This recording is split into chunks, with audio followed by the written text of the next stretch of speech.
RadioNext.tv on the Cool Groove site, and it is that time. I've been giving you instructions on getting your people around the radio today. We have an exciting new show that is debuting here on RadioNext.tv and the Cool Groove site. Dr. Mark Eckel is bringing the Comenius Institute and Warp and Woof to Internet radio. And Mark, just want to welcome you aboard and say thank you, first of all, for choosing RadioNext.tv as a platform to just spread this great word and this great institute to our listening audience. So welcome aboard. Oh, thanks so much. Yeah, and it's your show, man. Just give the audience, as they get to know you a little better. Yeah. We always want to introduce the host of the show and the provider of this information. So just tell us a little bit about yourself. Sure. And how you came to be Dr. Mark Eckel. Yeah, that's good. Well, I'll tell you, I'm a storyteller, so I'll tell a story. This all started for me back when I was about 16 years old. I remember sitting in homeroom. My atheist friend was sitting behind me in homeroom, and he tapped me on the shoulder, and he said to me, "Hey, Mark, how can you believe in something you can't see?" So I was really known as the only Christian around at high school. I mean, we had a large high school, about 2,000 folks there. But this was really something for me. So I started asking people questions. My church, my pastor, nobody had any answers for me. And I began to follow and read somebody. His name is Francis Schaeffer. And once I began to read Francis Schaeffer, he started answering all those questions for me that made a huge difference. So, what's real? What is truth? Why are we here? What's going to happen when we die? All those kinds of things. Everybody's asking those questions, but folks in the Christian community weren't really addressing them real well. So that's really how it started for me. When I was very, very young, I began to think Christianly about all things, and that was really the focus of my life, really up until and through this particular time. When I think about all of those kinds of things, I think about the fact that I started preaching when I was 13. I started filling pulpits when I was 16. I still preach and teach today in lots of different places. Grew up in upstate New York, Syracuse, so all those folks out in the Northeast understand that we grew up with snow, so I'm real used to those kinds of things. When I think about where I've come from, though, I think about the importance of Bible college in my life, how I was trained by some of the greatest theologians back in the day, and then did my THM at Grace Theological Seminary up in Winona Lake, Indiana, actually here in our great state. And then went on to do my PhD work down at Southern Baptist Theological down in Louisville, Kentucky. So I've been teaching for 30-plus years. This is something I've been doing for a very long time. Started teaching actually with junior and senior high school students. And now I teach BA, MA, PhD students, and all of these things are reflected on our website in two different places, warpandwoof.org, that's warpandwoof.org, and the Comenius Institute, Comenius Institute.org. And that's where we're located, and you can find all kinds of reading and video and all kinds of cool stuff there that might be able to help you out in the Christian life. Let's go back just a little bit, because you said you started preaching at 13 years old. Yep. So I take it, as I told you before off air, I was born into the Bible, pretty much. My grandmother made us go to, we went to church so much that when I finally had the opportunity not to go, I ran from church. But that background, if you started preaching at 13, tell me about your influences and how you came to understand Christian life early. Yeah, very good question. My mom's a believer. My dad was not. My dad has died now 20-plus years ago. And my dad was not a real nice guy. I really grew up in a very tough home, very difficult to see the abuse that went on, those kinds of things, alcoholism and that kind of bit. But it was my mom that really kind of saw us through, so I'm very much of a Timothy kind of guy, the mother and the grandmother, and the dad's the non-believer. So those kinds of things really made a huge difference, my mom especially. My mom's 80, doing really good. Just got a brand new knee, by the way, and she's doing real good out in Denver. Listening. Hello, Mom. Yeah, there you go. So that's really, the big influence early on was my mom, and then the church that I was going to, the denomination I was invested in. But it's God's gift. At the end of the day, it's how you've been anointed by the Holy Spirit to do what you do. It's the gift. And so my gift is to teach and preach. So you've been chosen. Yeah, absolutely. And I tell people all the time, you don't understand, I guess, unless you are. And I tell people, I had a knock on the door August of 2002 where I had the opportunity to not answer or come in. Yeah, you know, that's it. Once you receive that chosen gift, there's an aura of peace that resides around you that can't be shaken. Education-wise, now we know the Bible talks about knowledge and wisdom. One being before the other. Knowledge being before wisdom is a bad thing. Let's talk about how your teachings now. How's it influenced you as an individual? Sure. So the famous line comes out of Proverbs 1:7 that the fear of the Lord is the basis for wisdom, and then it's repeated again over in 9:9 in Proverbs. So the idea here is that this all comes from God, and your focal point, depending on what kind of life you live, let me start this again. There are really only two roads. You got the road that Jesus established, and he said, look, this road's narrow, and there's not many folk on it. Or you can choose the other road, but you've really got two choices. So there's not a third way, there's no fence to sit on, nothing like that. You have this way, God's way, or the other way. And so when you think about the issue of how we come to our knowledge, it's very much of a Bible-centered point of view as far as I'm concerned. And my focus always when I think about teaching is, what does the Scripture say first? How then do we build a theological understanding? I have a sign on my door that says everything is theological. And so then from there we ask, okay, why are you doing what you're doing? And then you investigate all the other questions. Who and what and how. Yeah. That's a great answer. I know you're a published author. How many books have you written, sir? I think we're up to 8, working on number 9. The last couple, I just need time to think. This is an emphasis on reflective study as Christian practice, taking time to step back and think through what you're doing. It's all biblically based. And then the last book was on movies, which is When the Lights Go Down, movie review as Christian practice. And I'm trying to get Christians to think biblically about how do they watch what comes out of Hollywood.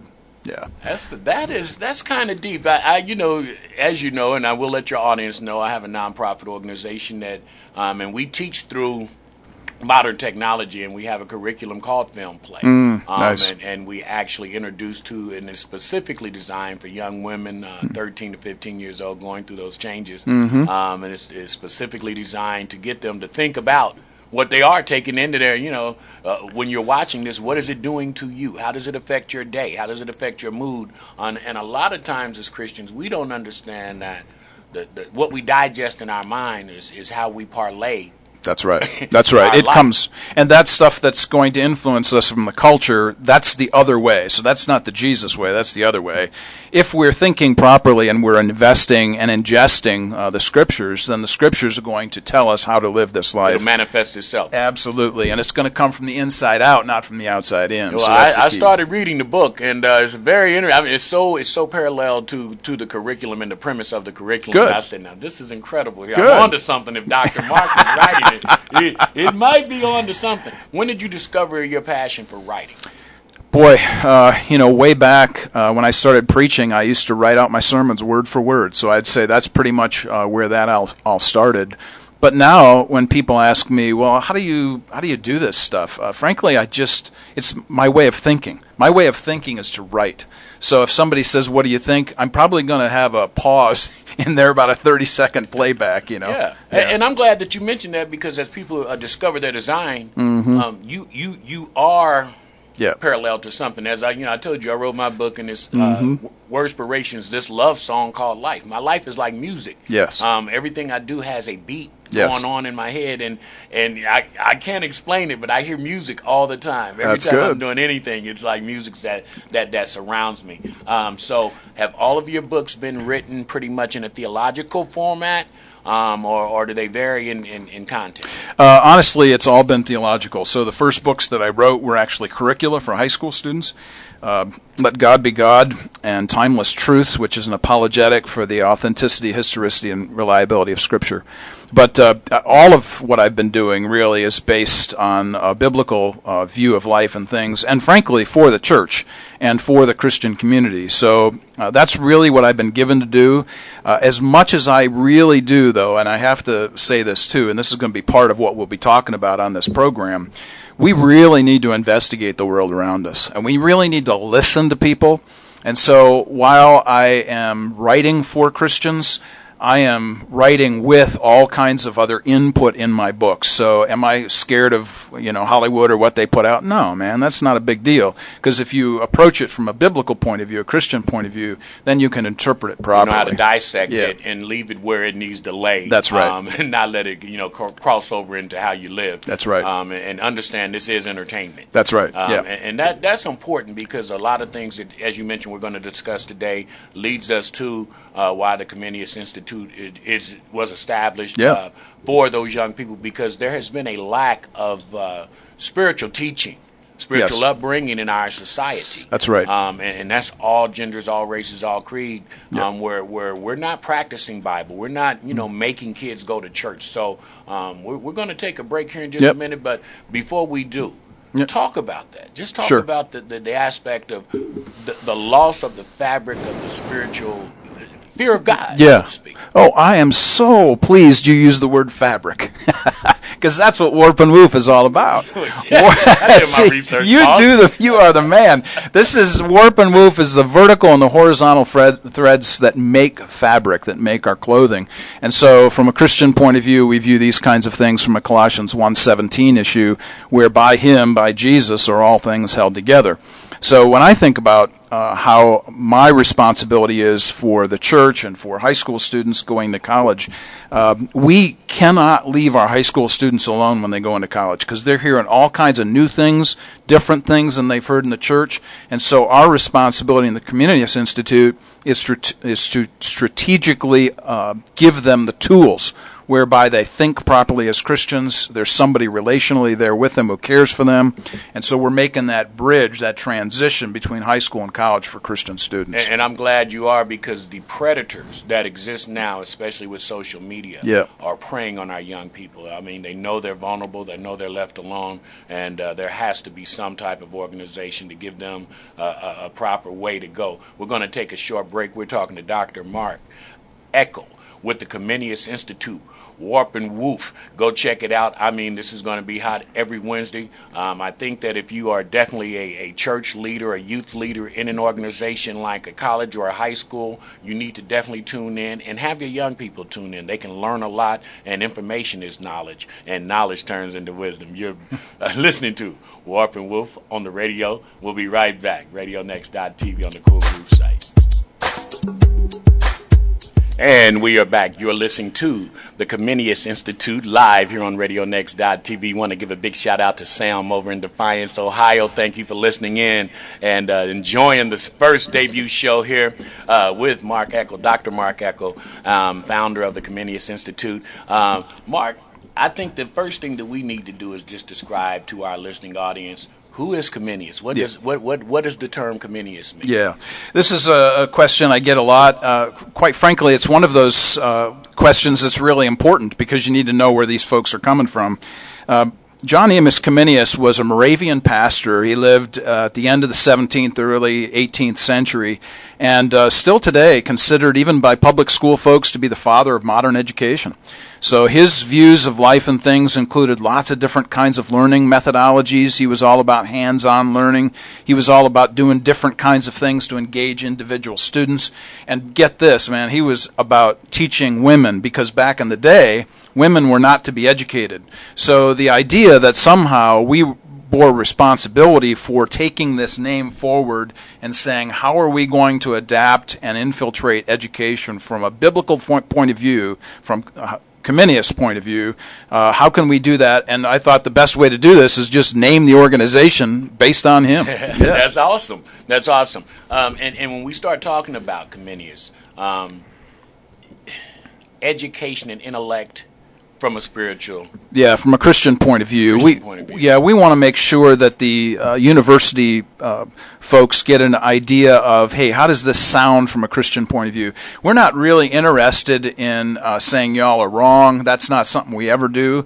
Actually, in fact, I'm right now going back to school at IUPUI. I love this place. I love my professors. Congratulations. It's wonderful. And you graduated from there, yes, man. I so did. You know. As an old guy. That's right. That's right. We got a couple old guys here. Yeah. So when I think about education, I think, I want to be invested and involved in education wherever it's happening. Doesn't matter what folks believe. I honestly will be happy to interact with anybody, anywhere about anything.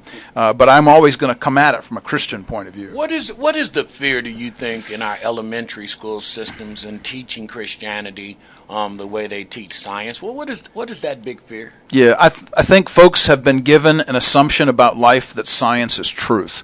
And the only way that you can think that science is truth, quite frankly, and again, I'm speaking from a Christian point of view, is that the Christian message tells us that you can observe a stable, ordered universe because there's a God who made it that way.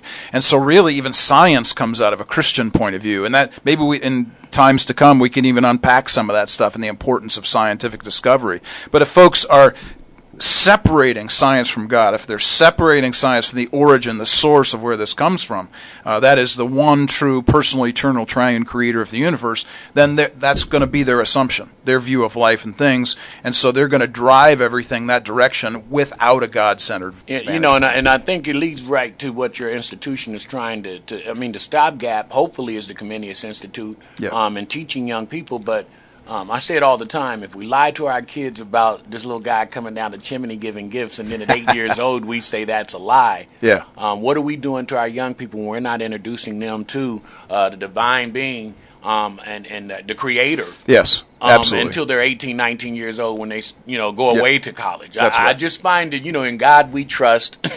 God bless America. We God, and then when it comes to school, we don't want our babies to know about God. So it's kind of I don't know. It's the separation that goes on in life, and we see it all over. We're all fragmented in one way or the other. How we think, how we live our lives. We can be hypocritical in how we approach our lives. We'll say this thing is wrong, but do it on the sly ourselves. And so those kinds of things inhabit our very persons. So we're really not surprised when we find that the fragmentary separation issues accost us on a regular basis, and we find our children saying, well, this is God here in the church, but we can't transfer any kind of thinking about this into an educational setting. And nothing could be further from the truth. Yeah, now we know what Comenius means. What is the mission of the Institute? Yeah. So let me read to you a very simple statement here. This is what I do. I help students to intellectually wrestle with and strategically apply their Christian faith to difficult issues. So I told you I'm a storyteller. I tell you a story. This happened just this semester. We engaged one of the current events of our day, which happened to be a lady down in Kentucky who refused to sign marriage licenses because of her views were antithetic to a homosexual point of view. And so what I did was I went on Salon and Slate and Huffington Post, and then I also went to the Wall Street Journal and National Review and all kinds of different places, and I had my students read different points of view, because I believe in that. I think you need to be a broad-minded thinker. You need not to just take one point of view and run with it. So we did all of this over lunch. We had this large and good discussion. I get a text message from this young woman who had just gone into her lit class, and she said, if I hadn't had what we just did at lunch, talking about all these different points of view, and then addressed it Christianly, she said, I would have only heard one point of view in my classroom when my professor told what she believed about this and that and the other. So my view is that I'm going to give my students tools. I don't teach people what to think. I teach them how to think. So I give them the tools of education, teach them how to think Christianly about everything, and that's really what I give my life to. I'm loving this because most times we are... especially when you go to church, it's almost like you're being preached to instead of taught. That's right. Christian principles and theories and ways to be. That's right. And I've had the conversation as well. Someone was in here the other day, and we were talking about the LBG community. And my attitude is so different as a Christian now about accepting and trying not to figure out why somebody is, exactly, but trying to figure out how to love them. Absolutely. Like my neighbor without any judgment. And so this was another question that came up the other day from a student. They said, here's this issue we're dealing with across campus about transgenderism. And so how do we deal with this from a Christian point of view? And I shook my head, I smiled, I said, well, I'm going to make this real simple. I said, you just love folks. It doesn't matter what folks do, who they are, who they say they are, what their identity is, what their self-proclaimed identity is. We just are supposed to love people. In fact, Jesus taught us in John chapter 13 that the greatest apologetic is love, that the world will know that we are his disciples because we love one another, and that love then overflows into the world around us. And it transfers throughout. That's right. You call Comenius a study center. Why do we call it a study center? And then you've almost answered that question when you said you teach people how to think, not what to think. Right. Well, we actually belong to a group of study centers that are around the United States. They're actually from coast to coast. We've got one in Berkeley. We've got them all up and down the eastern seaboard, especially in a state like Virginia. So I want to give a shout out to the folks at the Consortium for Christian School or Christian Study Centers, and this is the group that I'm allied with. We have a meeting once a year, 25 to 30 of us around the United States. We actually meet at the Cove, the Billy Graham Center out in North Carolina, have a good time. But we're all invested in the same thing, and this is how do we bring a Christian message? How do we bring the academic intellectual life into the university setting, and not Christian universities, but we're talking about state universities, and how do we then begin the involvement within those university settings so that we can have a voice that's heard, and not a voice that's shrill or not a voice that's always negative, but a voice that's positive and uplifting, and that's what our job is. Now, being a study center, are you required by the individual universities to meet their standards of learning and what their curriculum has to surround itself with? Yeah, it's a great question. Actually, study centers are adjunct to the university, so I don't have to go through any protocols with the university. I'm just invested in the lives of the students, and so we meet in small groups and those kinds of things. As we actually begin this study center and it ramps up and so on, we actually only started the 1st of September, so this is brand new. This is something that's just launched. As we begin this process, I learn more and more faculty at IUPUI. I learn more and more students. Folks see me, I see them. We become invested and ally in the same points of view sometimes and about the same causes. I think people will be open to what we have to say. But it's that humility. We talked about knowledge coming into this radio show here this morning. Let me say what I think about knowledge, and that is that humility is the essence of knowledge. That the only way that people know that you really care about learning from them is that you go learn from them, and that you don't think you know it all, and that you're not the first voice they hear.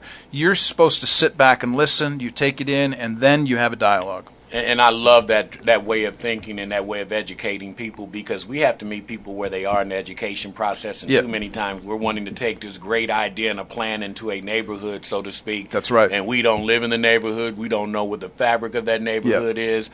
We don't have a clue about who operates and who are the kings of that neighborhood. So and unless you know that.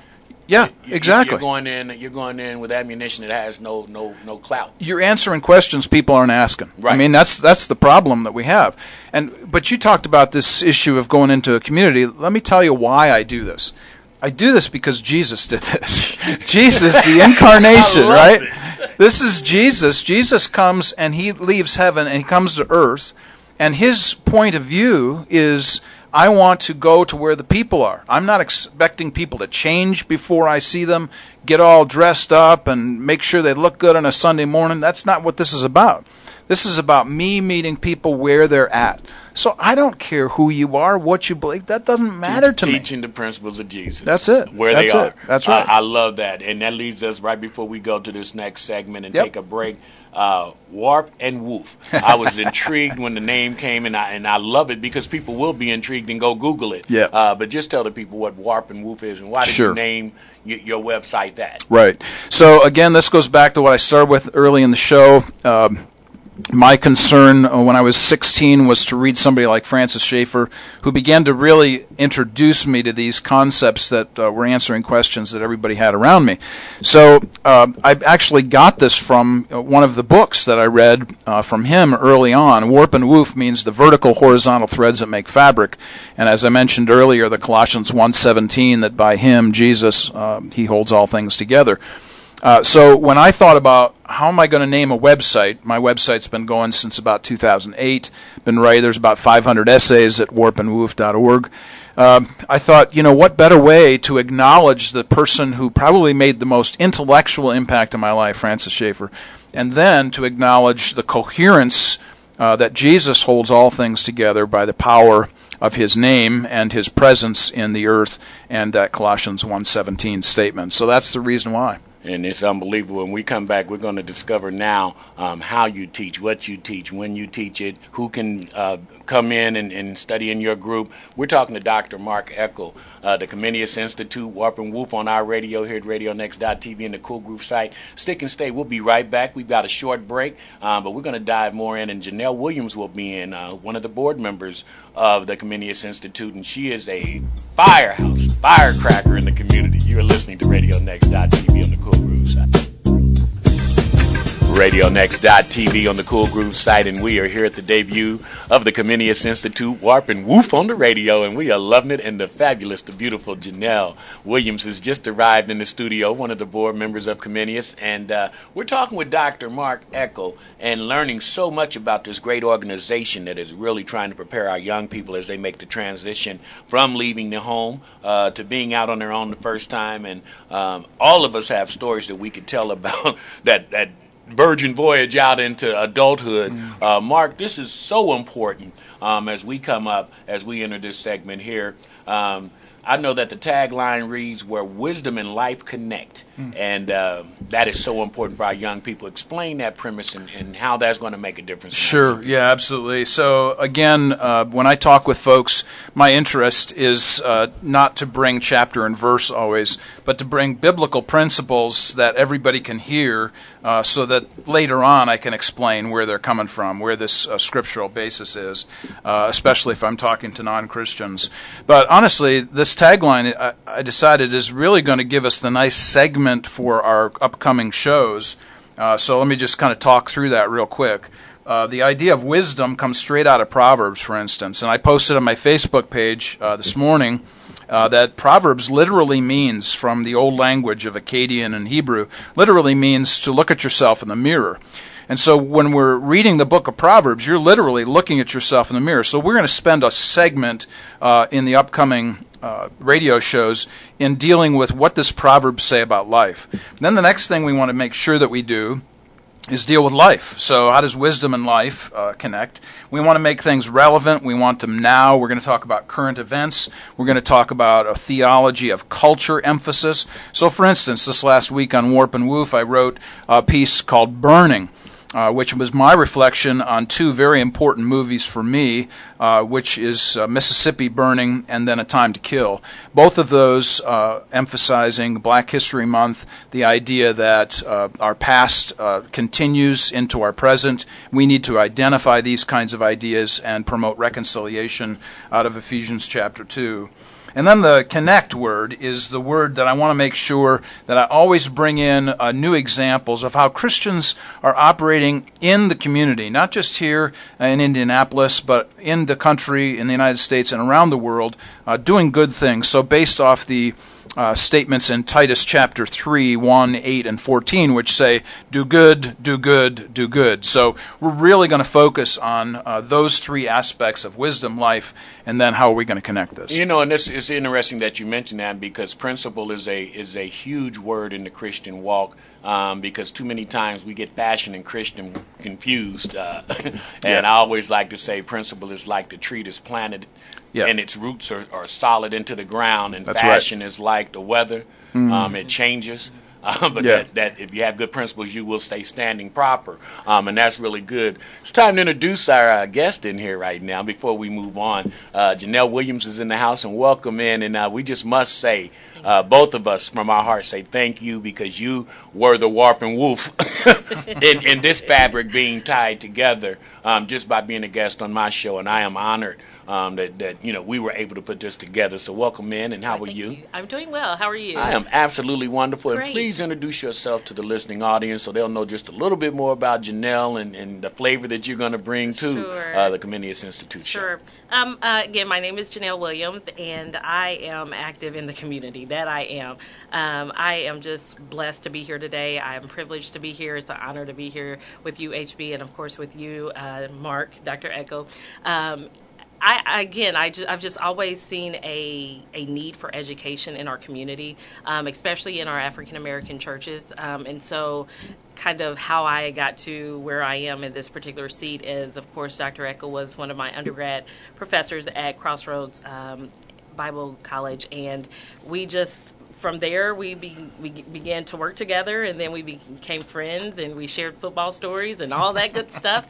And so it was just an excellent opportunity to take what I've done for probably 20 plus years and just bring it into a institute that really needs someone to push things forward, to introduce education to the community, and then just for myself be a pivotal part of the board to make sure that everyone knows who Comenius is, and then they get the choice of choosing how much they want Comenius to be a part of their church or a part of their growth in life. And so it was just an excellent opportunity to really jump in and come on board. And I'm glad you're saying this, Janelle, because, a lot of times, especially in the African-American churches, we just think Jesus is going to do the trick. And we have a great show with Pastor Alfred Weems on Tuesday afternoons, Renewing the Mind, where he brings the spiritual teachings as well as here's where you can go get help, clinical help, because sometimes you need to go get help. Even when Jesus runs through your life, he's not just going to do everything necessary for you. You have to have some will, and if the will is to go see someone who gets, you can get some clinical help,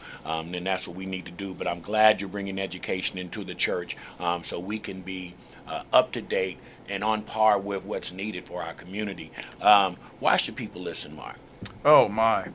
Well, when I think about why folks should listen to programs such as this, I'll rehearse some of the things I've mentioned in the past. I'm really, really interested in what people do. I like all of life, and so we're going to be investing ourselves in interviews with lots of different folks from lots of different walks of life, lots of different cultures and ethnicities and backgrounds in this particular program.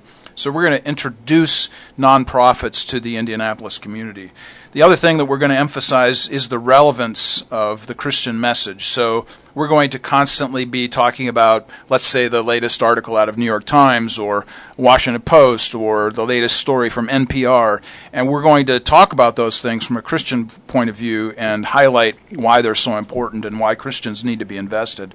But the framework and the foundation and the permeation for everything is going to be a biblical focus, and so we're going to bring this proverbial wisdom, this principalization that Scripture establishes for us out of both First and Second Testament teaching so that we can give some folks some soil that deepens the roots of their Christian lives as they listen to this program. How do you cultivate on the IUPUI campus, specifically here in Indianapolis, how do you cultivate the people to understand Comenius and understand coming to your study sessions? Sure. Actually, it's a grassroots kind of effort. There's probably about a dozen of students that come in and out of our program. We meet for a couple of hours on Tuesdays from 11 to 1 o'clock, right over the lunchtime. I go to them. We find a table where everybody's eating lunch, and we just chat about life. And what's really powerful and important about this is that these young people then have a community setting. They see that this relational thing, they're not alone, and that they've got somebody that they can talk with about issues or just laugh and joke about life and the latest thing that happened in class or what's going on at home or whatever.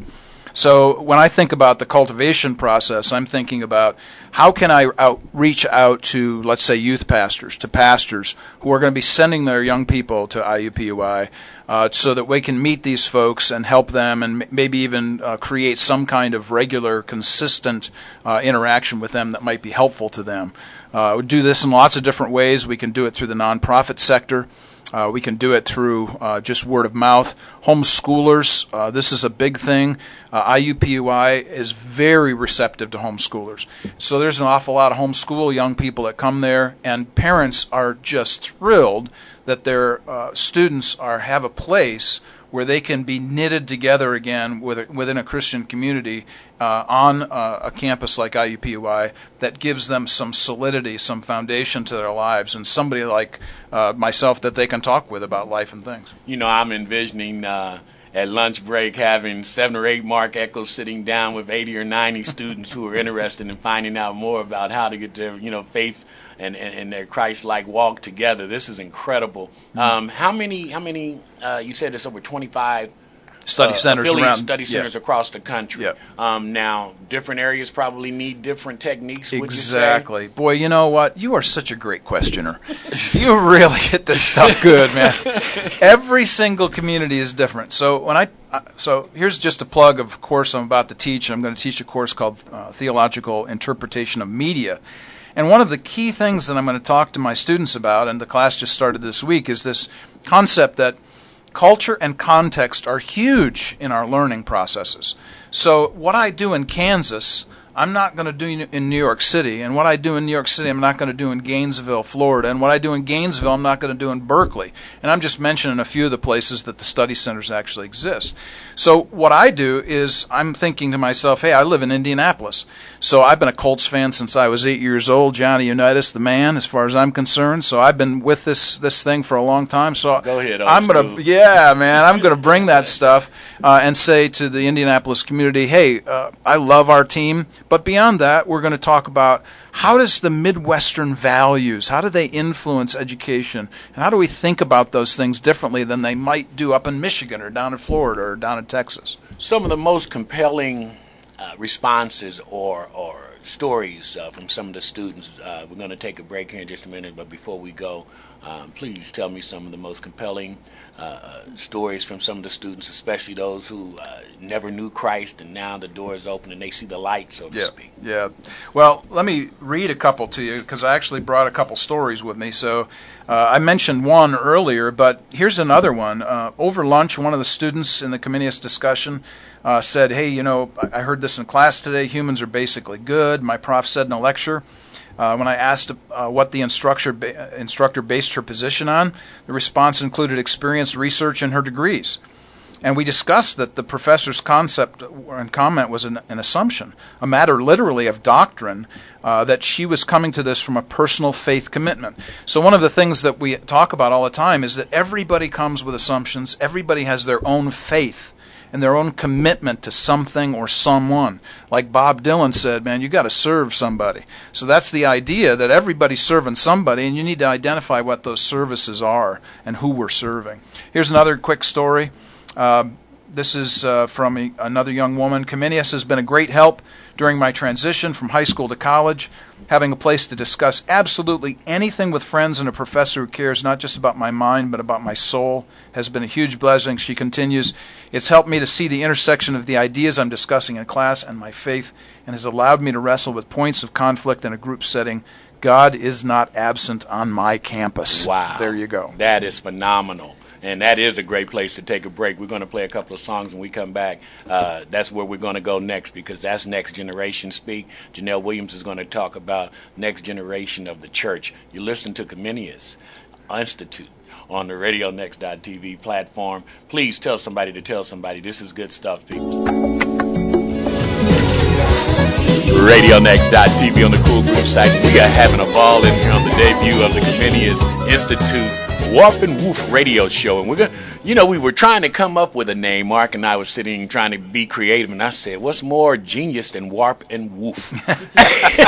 Warp and Woof Radio, and there you have it. And each Wednesday between 10 a.m. and 12 p.m. Eastern Standard Time, we're going to be bringing you all the information that you need, your young person needs in your life, nieces, nephews, grandsons, daughters that are going away to college for the first time. Having a foundation, a solid foundation to be spiritually endowed and learn how, as Mark said earlier, learn how to think, learn how to live like a Christian, not teach them, and pound Christianity in their head, but give them some principles, some intellectual teachings. And Mark, when we left off, we were talking about with Janelle, the next generation of the church. And Janelle, this is your baby, because you were talking about getting technology and getting education brought to the church. Talk about the importance of this. Sure. I think that we all would agree that education is important. Not only from an academia level, but I think it goes beyond that. We hear a lot in the community about continued education. Even in the sector that I work in, we have to be recertified and certified in different areas of finance. And how more important is it to ensure that you have a level of biblical education? As we were talking off the air, just talking about the church and how it's important for not only the pastor and those in leadership to have that biblical knowledge, but individuals as lay people to have that knowledge too, of how to encounter life after the benediction is given on Sunday morning, or after Bible study is over at whatever chosen day of the week. We have to really, we have to grab that. And so Comenius saw the need for that, and definitely wanted to get into our local churches and say, hey, here's a resource for you to use in order to not just provide pamphlets to your congregation, but we want to come alongside. The Bible talks about coming alongside and iron sharpening iron. So Comenius wants to do that. We want to be pivotal in the lives of congregants who seek knowledge, who want to know more, who want to learn more, and not just from a head level knowledge, but how do I then apply it? How do I not only, I like to liken it to the Wall Street Journal. You just don't read the Wall Street Journal to know what's going on with the stock.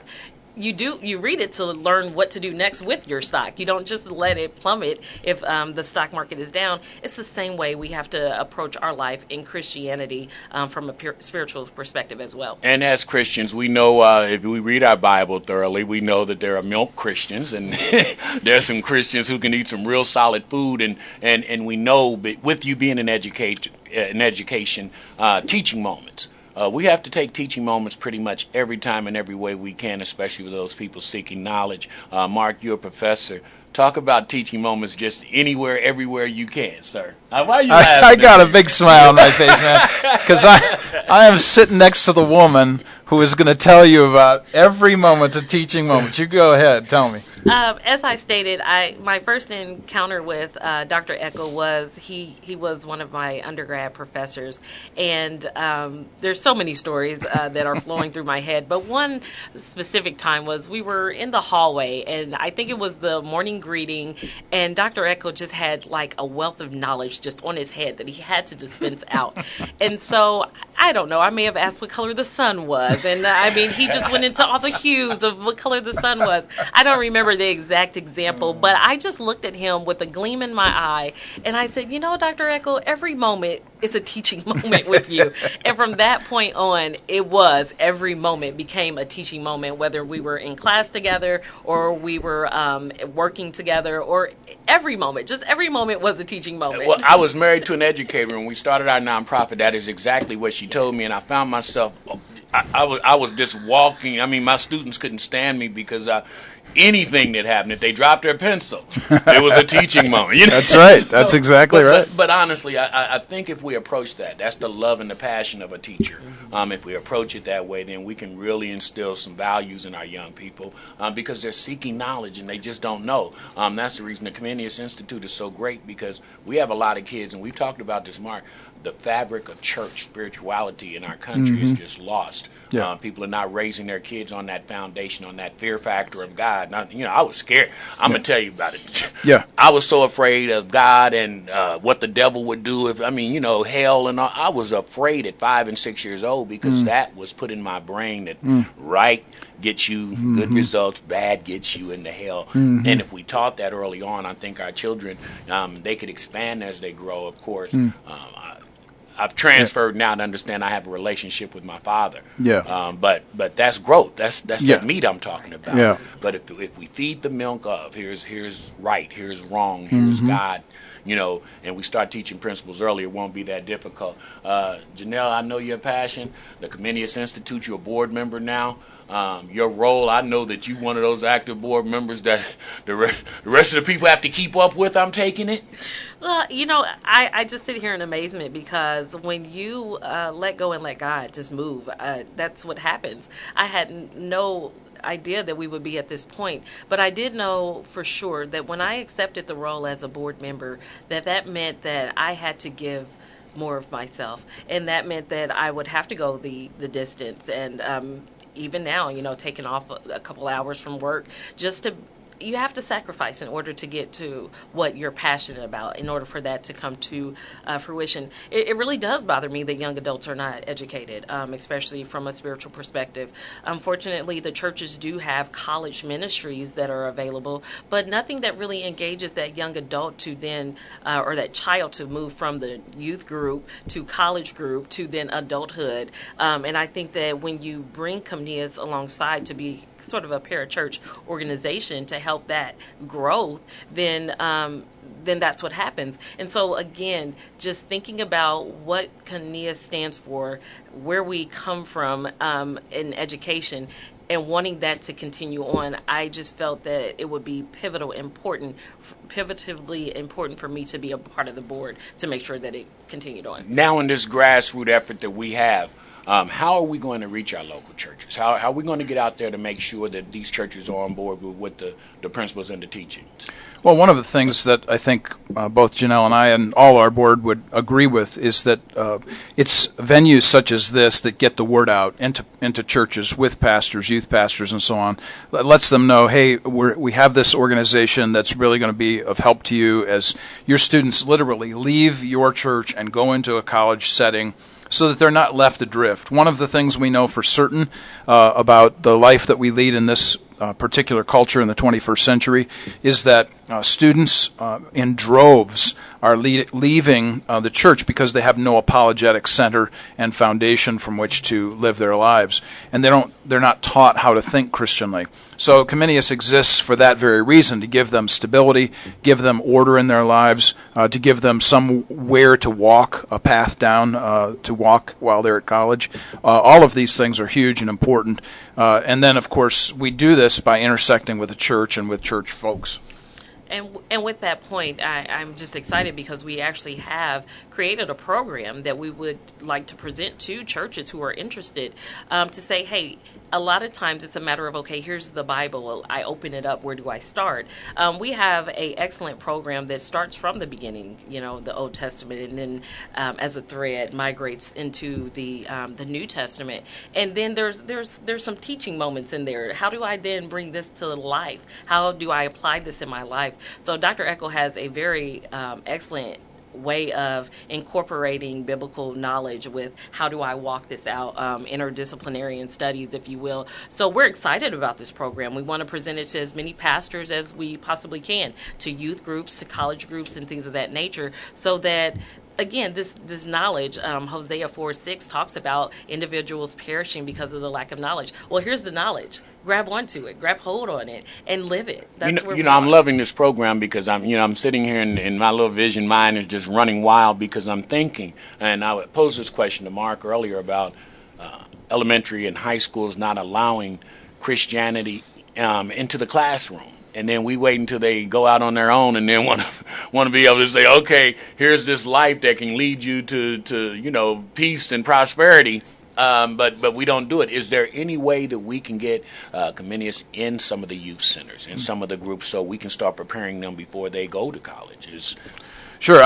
This is a great platform, again, to get that word out. We'll put this back out in archive and MP3 and all those kinds of things. But the bottom line to us is that we're willing to reach out to anybody that's interested in learning and growing and sacrificing for their future. I think this is the way of the future for us, and how we're going to see this forward. I'm just laughing, Mark, because I'm thinking there's some old people that need Comenius. Well, it's interesting that you say that, because one of the things that Janelle and I did was very unique in this regard with the older generation. Why don't you tell them about that? Sure.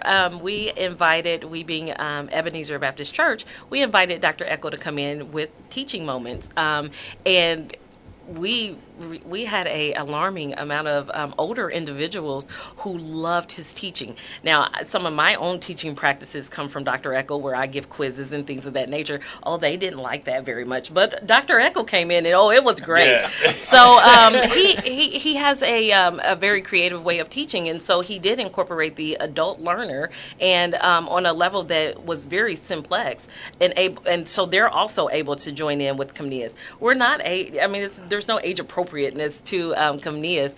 We go where the need is. That's and what if they put Christ, the real walks of Christ on a movie, you think they stuck on Empire and Olivia Pope. They would be stuck on Jesus if they got to watch the works of what I read about Jesus and who Jesus was as he walked this earth. We're going to take a short break, but before we do, Janelle, what 2 ideas do you want to leave the listener with today as far as how they can help and how they can help propel Comenius into our society? I just want to encourage our listener who has a passion for education. As John Amos Comenius, he had a passion for education. And so the thing is not just a matter of listening to the broadcast and saying, hey, that's an excellent idea, but get involved. We are looking for patrons who are interested in seeing the development and the growth of Comenius Institute. We welcome you to our website. Just peruse around there, and if you're interested, definitely reach out to us and let us know of your interest. For the student who says, I am that student. I am that student who wants to learn and get engaged with the biblical understanding and how to walk that out in the college campus. We also invite you to peruse our website and to definitely get involved. Tell a friend, tell a family member. Definitely let individuals know you change the conversation. You be the conversation influencer of, hey, education is important and this is why we need to bridge these things together. I think this is awesome. We're going to take a short break. When we come back, we're going to find out more about Comenius Institute and the Warp and Woof and how we're going to just transfer this information across the world. You are listening to RadioNext.tv on the Cool Groove site. RadioNext.tv on the Cool Groove site. We are back. Comenius Institute in the studio today here at RadioNext.tv. Dr. Mark Eckel and Janelle Williams, both representing the Comenius Institute. We're going to call this the Warp and Woof Radio each and every Wednesday, 10 a.m. to 12 p.m. Eastern Standard Time here on the Cool Groove site. And we are bringing you some hard-hitting, heavy information about Comenius Institute. Just to recap, this is an organization that is guided and directed to make the transition smooth, especially for those high school students leaving home for the first time, all the perils and pitfalls out there that await them. If they're not spiritually grounded, things can happen. Dr. Mark Eckel, I am just ecstatic that you guys are now on the platform. Janelle, I was telling Mark when you were out of the room here, this adds the element, a degree of what we're trying to do at Radio Next, provide information, quality information to a public thirsty for knowledge. And we're talking about knowledge. We're talking about education. All of this is wrapped into one, the intellectual, spiritual principles that are taught at Comenius. Recap, Dr. Eckel, if you could, because sure.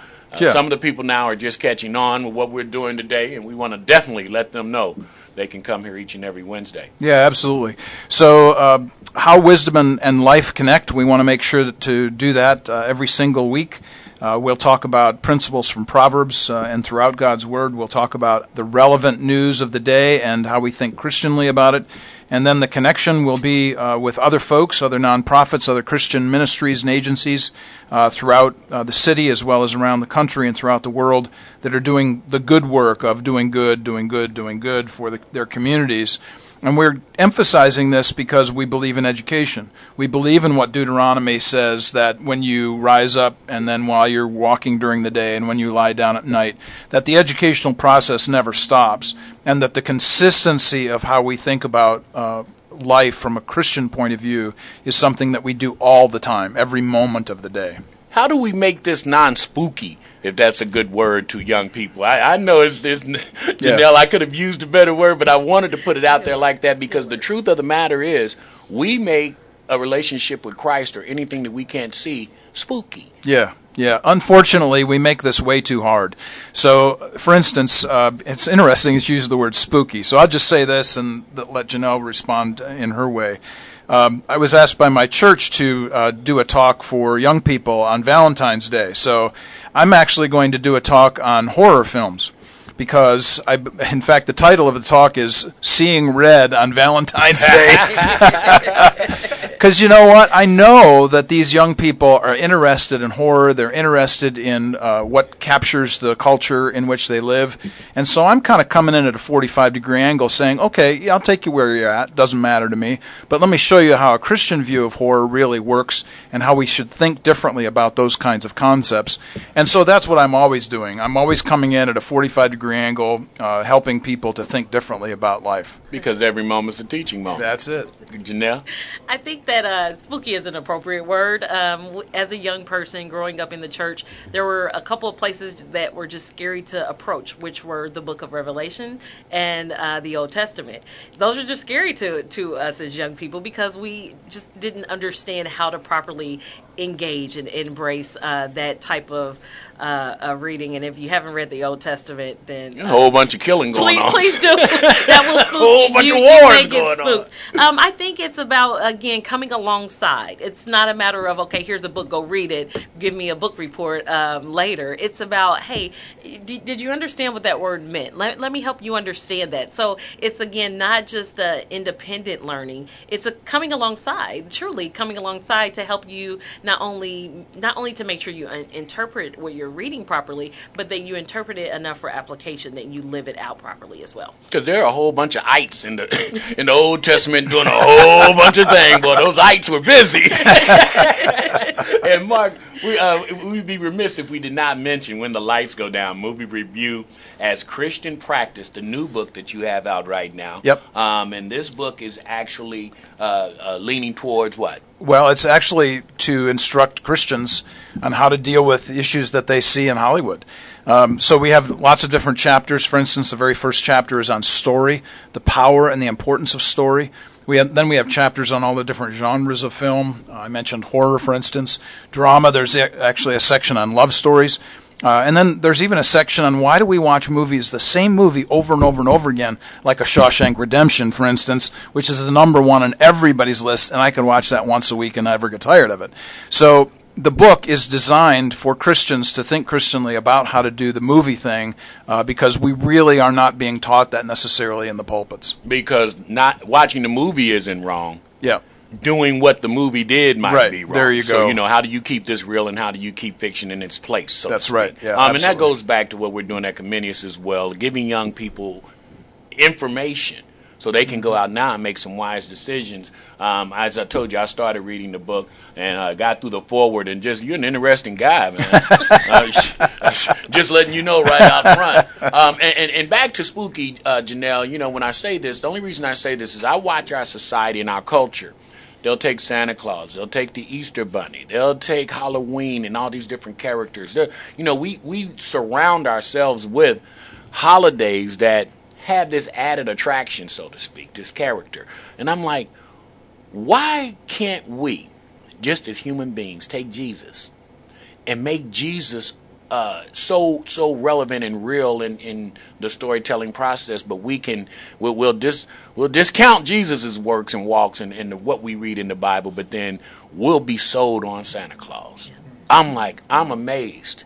And I excuse me, Mark, but I had a right after Christmas on my show, and I was talking about we're gonna get a bounty out on Santa Claus next year. I'm getting some old dusty preachers, because if we keep perpetuating this lie to our kids and then want to start telling them the truth at 8 years old, we've built 7 years of fabrication, and now we're gonna say that wasn't real. Yeah, yeah. How do we want those kids to go right after we lied to them? I think that as you mentioned those characters, it's a matter of controlling what you believe. Because when you believe in a Santa Claus, for instance, or an Easter Bunny, things of that nature, you control that. You as a person, you control what you believe. Jesus Christ is more than just you controlling. Your relationship with him is not controlled by you. Right.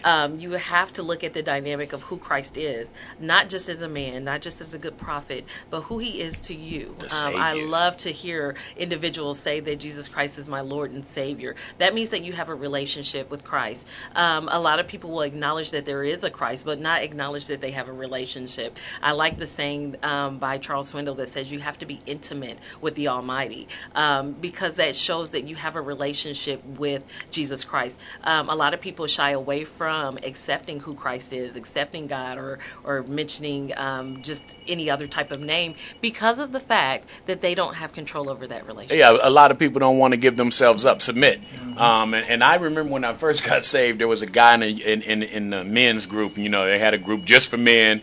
Once a week, we would, once a month, we would get together and we would have all men breakfast. And the guy was talking about submission. And at that time, this bull didn't want to hear any submission. Are you kidding me? Right. And I'm not kidding you. One day, it was like from nowhere, I heard the Lord saying, you have to give. You have to give. And, man, I gave, and I understood submission. And I've never been so free in all my life since I just gave up and gave in. You know, we think about words like submission, and we use them and practice them all the time. Think about this wonderful game that we got to watch this past Sunday, the Super Bowl. And lots of love and fist bumps out to my folks out there in Denver now. But I really love the fact that this is such a wonderful team sport, that everybody gives up something. So I'll just give you one example.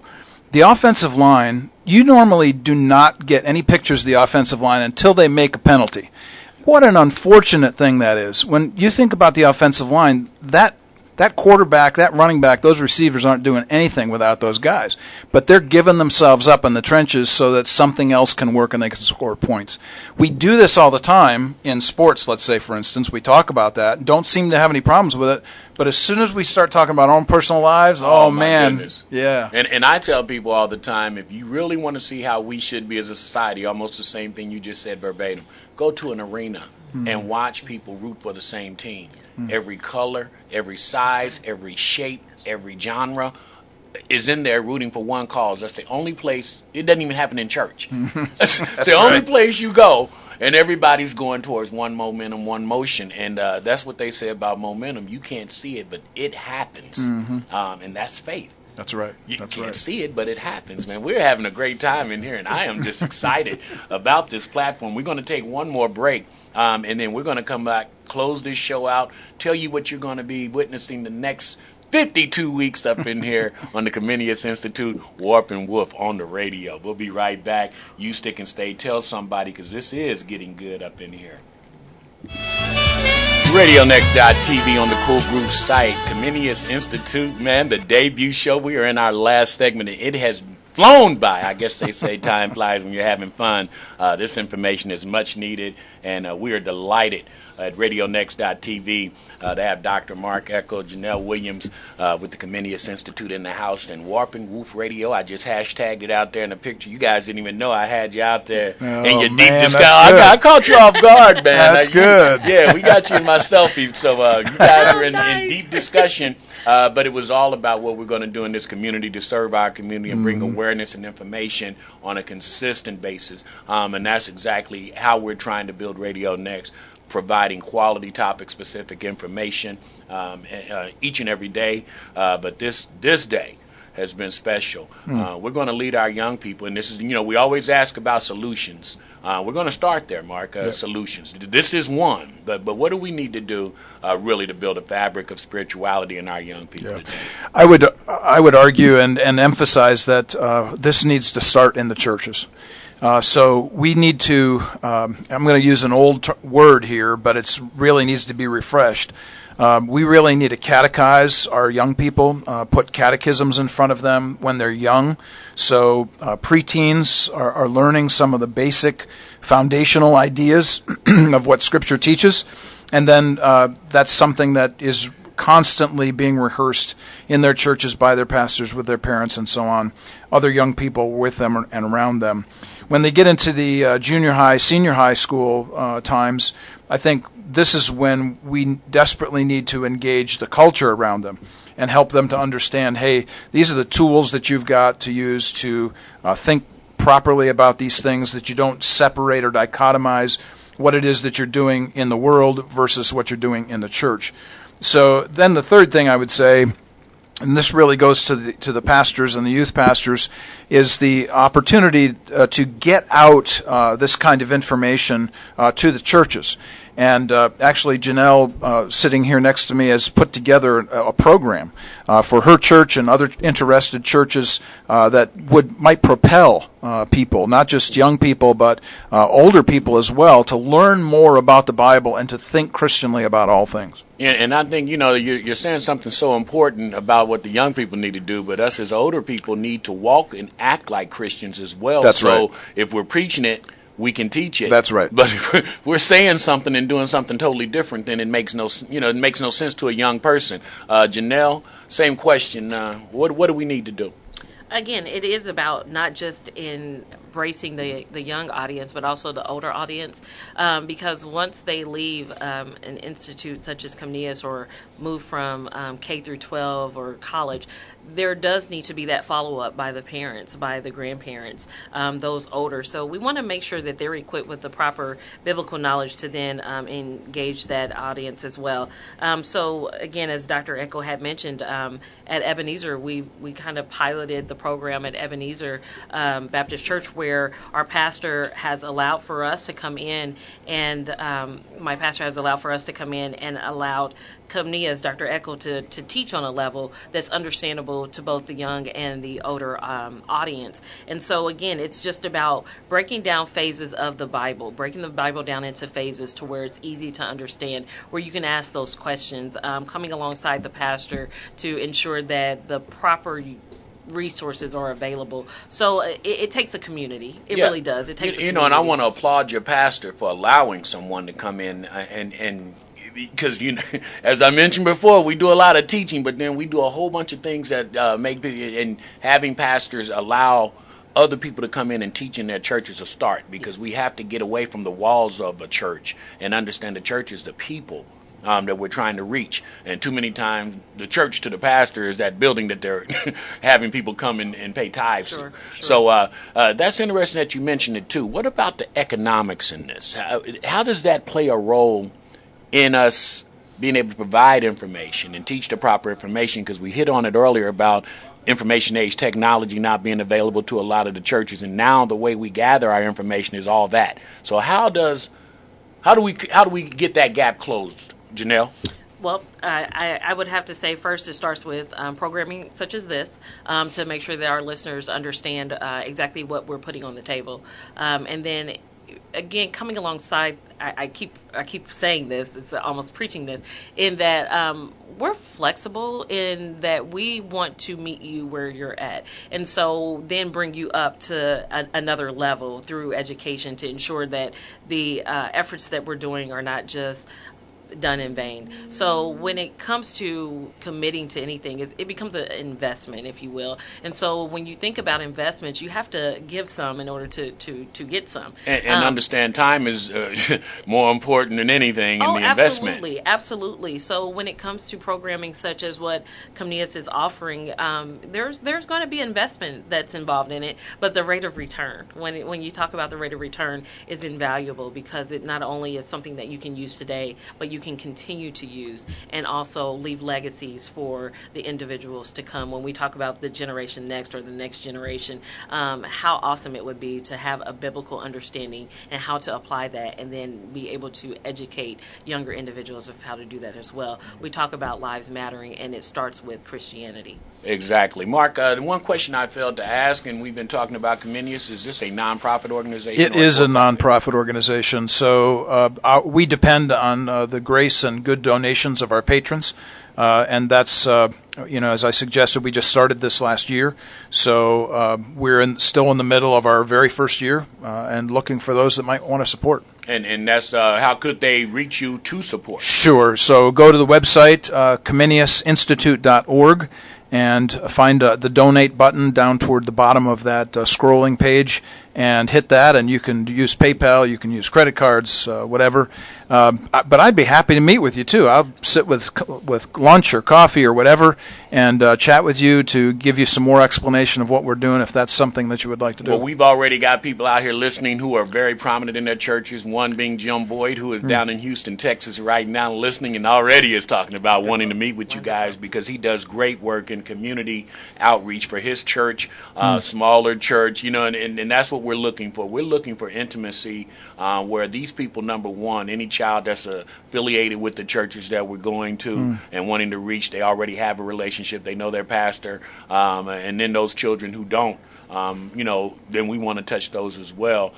This is exciting. I can see growth. I can see movement. I can see this going across the world. We are on a global platform, and this is just the beginning. From the size of a mustard seed, they say, come all great things. And, hope is one thing, but doing it is another. And you guys have done something incredibly substantial for our community. This is unbelievable. Well, we're really glad to be able to do this and be here. Just a comment about the writing again. I do a lot of writing. You can read my Warp and Woof website every week.